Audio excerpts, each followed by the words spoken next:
Bom dia, pessoal. Mais um passeio VIP da nossa empresa para São Roque.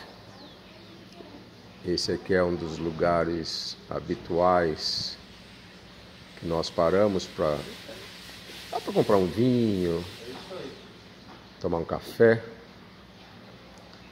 antes de chegar na cidade, que é um ambiente de degustação.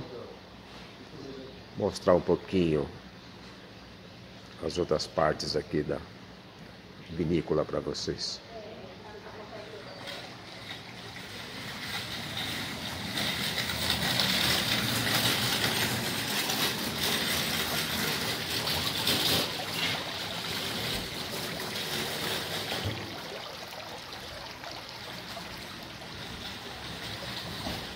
Fala.